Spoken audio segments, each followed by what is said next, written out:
जिंदगी में यदि कभी पछताना नहीं चाहते हो तो इन 8 कामों की कभी अनदेखी मत करना। दर्शक बंधुओं, आज मैं आप लोगों के लिए बहुत ही काम की जानकारी लेकर आया हूं, जो आपके जीवन में बहुत ही बड़ा बदलाव ला सकती है, आपकी उन्नति में भी कारण बन सकती है, आपको विपत्ति में पड़ने से भी रोक सकती है। यह कहानी तो बहुत छोटी है पर संदेश बहुत बड़ा देने वाली है। तो चलिए ध्यान से सुनते हैं इस कहानी को बिना स्क्रिप्ट किए हुए। दर्शक बंधुओं, किसी शहर में एक मदन मोहन नाम का राजा हुआ करता था। मदन मोहन बहुत ही न्यायप्रिय राजा था। अधर्म में लिप्त रहने वालों को राजा मदन मोहन बहुत ही कठोर सजा देता था। राजा का खौफ प्रजा में इस कदर था कि चोर और लुटेरे या तो नगर छोड़कर चले गए या फिर उन्होंने चोरी करना ही छोड़ दिया। एक दिन की बात, राजा मदन मोहन के राज्य में एक चोर चोरी करते हुए पकड़ा गया। राजा के सिपाहियों ने उसे राज दरबार में पेश किया और बताया कि महाराज, आज की रात हमने इस चोर को चोरी करते हुए पकड़ा है। राजा ने सिपाहियों से पूरी तरह की बात जान करके उस चोर से पूछा कि क्यों चोर भाई, क्या तुमको पता नहीं था कि हमारे इस राज्य में चोरी करने वाले को फांसी की सजा दी जाती है? चोर कहने लगा कि हाँ महाराज, मैं इस बात को अच्छी तरीके से जानता था, फिर भी मैंने चोरी करने की हिम्मत जुटाई। दरअसल मैं कोई पेशेवर चोर नहीं हूँ, मैंने आज पहली बार चोरी की है, परंतु फिर भी आपके सिपाहियों ने मुझे पकड़ लिया। राजा ने पूछा, यदि तुम पेशेवर चोर नहीं हो तो तुमने चोरी करने का प्रयास किस मजबूरी में किया?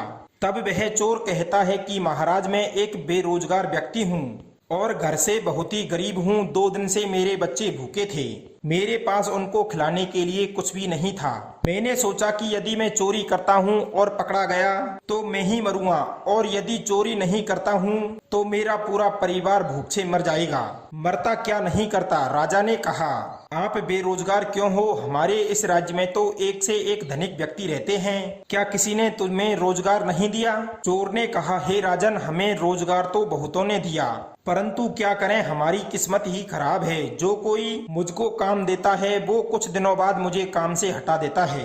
राजा ने पूछा, ऐसा क्यों? तो चोर बोला, ऐसा इसलिए कि हमारे पास एक विशेष गुण है।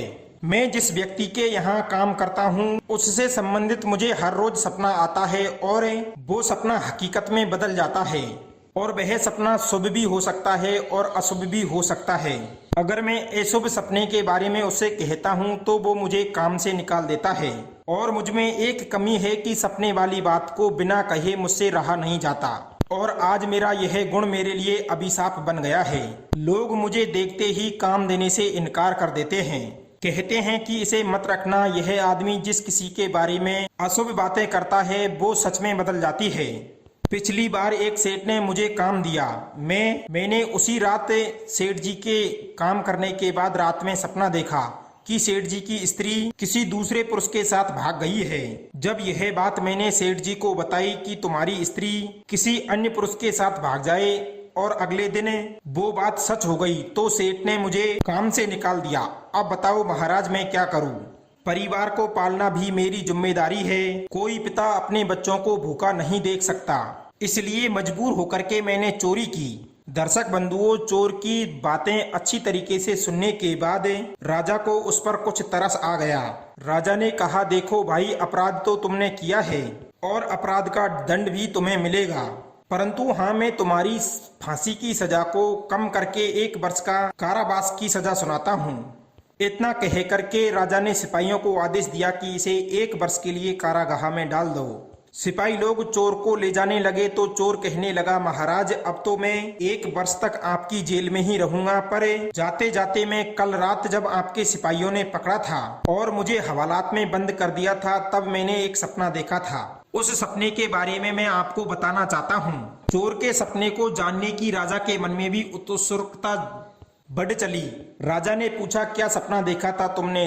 तब चोर बोला और कहने लगा कि हे महाराज, आपको सावधान रहना चाहिए। आपका जो पड़ोसी मित्र देश है वो आपके राज्य को हड़पने की साजिश रच रहा है। दर्शक बंधुओं, चोर की बातों को सुनकर के राजा को पहले तो ऐसा लगा कि जैसे चोर बकवास कर रहा हो। राजा ने सोचा, हमारा पड़ोसी देश हमारा बहुत अच्छा मित्र है और वो हमारे बारे में कभी भी बुरा नहीं सोच सकता। तब वह चोर बोला, महाराज अक्सर धोखा वही देते हैं जिनके ऊपर हमको अत्यधिक विश्वास होता है। कहते हैं कि अविश्वासी पर विश्वास नहीं करना चाहिए, परंतु अत्यधिक विश्वासी पर भी विश्वास नहीं करना चाहिए। यदि कोई अधिक विश्वासी है तो फिर भी उसकी छुप करके परीक्षा करनी चाहिए। राजा ने कहा, अरे चोर, अगर तेरी बात झूठी निकली तो मैं इसके बदले में तेरा सर कलम करवा दूंगा। चोर ने कहा कि हाँ महाराज, मुझे आपकी सजा स्वीकार है, आप इस बात की परीक्षा करवा लें। यदि बात झूठ निकले तो आप मेरा सर काट देना। मित्रों, चोर को तो राजा ने जेल में डाल दिया और अपने कुछ गुप्तचर भेज करके इस बात का पता लगवाया तो बात पूरी तरीके से सच निकली। वास्तव में उसके पड़ोसी देश का राजा मदन गोपाल के राज्य पर चढ़ाई करने का षड्यंत्र रच रहा था। राजा ने तुरंत अपनी फौज को सजग रहने का आदेश कर दिया। मित्रों, इधर राजा ने उस चोर को जेल से निकलवा करके उसे पुरस्कृत किया और उसकी सजा को माफ करके उसे अपने घर के मुख्य द्वार का पहरेदार बना दिया। दर्शक बंधुओं, उस चोर की किस्मत अब पूरी तरीके से बदल चुकी थी। कहते हैं राजा जिसके ऊपर प्रसन्न हो जाए तो उसकी किस्मत बदलते देर नहीं लगती। अब तो वो चोर राजा के दरवाजे पर पहरा लगाने लगा। रात होने पर चोर को नींद आ गई और नींद में उसे एक सपना आया कि राजा मदन मोहन का जो वफादार सेनापति है उससे मिलने के लिए दुश्मन देश का एक दूत आता है और वो दूत सेनापति से कहता है कि हमारे महाराज ने आपकी शर्त को मान लिया है, आपको इस देश का राजा बना दिया जाएगा। आप किसी भी तरह यहाँ के राजा को बंदी बनवा करके जेल में डाल दो। यदि आपकी प्रजा आपके खिलाफ विद्रोह करती है तो रही सही कसर को हम पूरी कर देंगे और हम अपनी सेना के साथ तुम्हारे राज्य पर चढ़ाई कर देंगे। मित्रों, सेनापति और पड़ोसी देश के दूत के बीच में इतनी बातचीत हुई, तब तक सवेरा हो चला गया था। सेनापति ने उससे कहा कि देखो, अब दिन निकल आया है और यहाँ से जाना अब तुम्हारे लिए ठीक नहीं है और आज दिन भर तुम हमारे पुराने मकान में ठहर जाओ और जैसे ही रात होगी, रात्रि के अंधेरे में हम तुमको निकाल देंगे। अब तो सेनापति ने भी वैसा ही किया, अपने दुश्मन देश के दूत को अपने पुराने मकान में ठहरा दिया। इधर जब चोर की आंख खुली तो उसने इस बात को अपने राजा को बताने का निश्चय किया। दिन में जब राजा का दरबार लगा तो वह चोर राजा के दरबार में पहुंच गया और रात्रि के सपने वाली बात उसने राजा को जैसे तैसे सुना दी। दरबार में वो सेनापति भी उपस्थित था। यह सुनकर के सेनापति एकदम से चौंक पड़ा। कहने लगा, महाराज, यह धूर्त चोर आपको मेरे खिलाफ भड़का रहा है। इसकी बातें पूरी तरीके से झूठी है और इसको इसी क्षण मौत की सजा सुना दीजिए। चोर कहने लगा, हे राजन, यदि मेरी ये बातें सब झूठ लग रही है तो वो पड़ोसी देश का दूत तो झूठा नहीं होगा जो हमारे सेनापति ने पुराने बंगले में ठहराया हुआ है। अगर विश्वास न मानो तो चल करके देख लो। मित्रों, राजा ने तुरंत अपने सिपाहियों को ले जाकर के इस बात का परीक्षण किया तो हकीकत में सेनापति के बंगले में पड़ोसी राजा का दूत ठहरा हुआ था। जब दूत से सख्ती से पूछा गया तो दूत ने सारी सच्चाई बता दी और कहा कि महाराज, आपका सेनापति आपको मारकर स्वयं राजा बनने की योजना बना रहा है। यह हमारे राजा की सहायता से आपके राज्य पर आक्रमण करना चाहता है। दर्शक बंधुओं, राजा ने तुरंत बिना देर किए सेनापति को फांसी पर चढ़वा दिया और उस चोर को अपना मुख्य सलाहकार बनवा लिया। दर्शक बंधुओं, यदि राजा उस चोर की बातों को नहीं सुनता और अपने उस वफादार सेनापति के कहने पर चोर को मार डालता तो वह सेनापति राजा को मारकर वहां का राज्य हड़प लेता। इसलिए कहते हैं कि इन 8 लोगों की कभी अनदेखी नहीं करनी चाहिए। इन 8 लोगों की अनदेखी करने वाले को सदैव पछताना पड़ता है। वे 8 लोग कौन है? नंबर 1 बालक, नंबर 2 स्त्री, नंबर 3 रोगी, नंबर 4 दास, नंबर 5 पशु, नंबर 6 धन, नंबर 7 विद्या का अभ्यास, नंबर 8 शत्रु। मनुष्य को इन्हें सबके ऊपर हर क्षण दृष्टि बनाए रखनी चाहिए। इनकी अनदेखी करने का अर्थ है स्वयं का और दूसरों का नुकसान करना। स्त्री की अनदेखी करने पर वो स्वतंत्र होकर दूसरे स्त्री पुरुषों का सहयोग पाकर के भटक सकती है या फिर किसी बड़ी विपत्ति में फंस सकती है या फिर दुष्ट पुरुषों के बहकावे में आ सकती है। बुरी मनसा वाले लोग उसे अपना अवसर बना सकते हैं। बालक और पागल की निगरानी रखने से वो कभी मुसीबतों में नहीं पड़ेगा और उसके द्वारा होने वाले बड़े नुकसान से भी बचा जा सकता है। और वो बुरी संगत से भी बचा रहेगा, उसको अवगुणों से भी बचाया जा सकता है। और रोग की अनदेखी करने से रोग घातक हो जाता है। समय रहते हुए उसका इलाज हो जाता है तो उसे कम कष्ट सहे हुए ही छुटकारा मिल जाता है।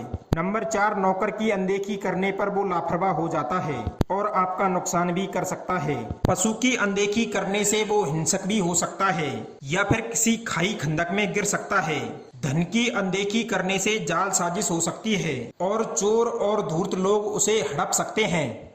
विद्या का अभ्यास न रखने से विद्या समय पर काम नहीं आती और शत्रु की अनदेखी करने से शत्रु आपको कभी भी चोट पहुंचा सकता है। मित्रों, कहते हैं इस दुनिया में 2 तरह के शत्रु होते हैं, एक वो जो आपके सामने आकर के नुकसान पहुंचाने का प्रयास करे और दूसरा वो जो आपके सामने आकर के घात करता है। सामने आकर के घात करने वाला शत्रु चाहे बड़ा ही क्यों ना हो, फिर भी वो इतना खतरनाक नहीं होता। पर मित्रों, मिलकर के घात करने वाले बहुत ही खतरनाक होते हैं, जो आपके विश्वास का फायदा उठा करके आपको जड़ से नष्ट कर सकते हैं। सामने से आकर लड़ने वाले से आप अपना बचाव भी कर सकते हैं, परंतु अंदर ही अंदर लड़ करके घात करने वाले से आप अपना बचाव नहीं कर सकते। इसलिए अधिक विश्वासी किसी को भी नहीं बनाना चाहिए और यदि हो भी तो उसका छुप छुप करके परीक्षण कर लेना चाहिए। दर्शक बंधुओं, और अंत में एक महत्वपूर्ण बात है, सज्जन व्यक्ति की सेवा में भी कभी भी अनदेखी नहीं करनी चाहिए। समय पर उसकी रक्षा और उसका पालन होते रहना चाहिए। कहते हैं कि सज्जन को आपने बचा लिया तो आपने सच्चाई को बचा लिया। सज्जन पुरुष की अनदेखी करने से ईमानदारी, इंसानियत, सदाचार, संस्कार विलुप्त हो सकते हैं। सज्जन पुरुषों की वजह से ही समाज में प्रेम और सद्भाव बना रहता है। सज्जन को बचाना ही धर्म की रक्षा है, देश की रक्षा है, मानवता की रक्षा है। इसलिए भूलकर भी इन सबको कभी भी अनदेखा ना करें। दर्शक बंधुओं, इस वीडियो के बारे में आपके क्या विचार हैं? अपने विचार कमेंट में जरूर रखें। मिलते हैं अगली वीडियो में एक नई ज्ञान चर्चा के साथ। आप सभी का बहुत बहुत धन्यवाद। जय श्री कृष्णा मित्रों।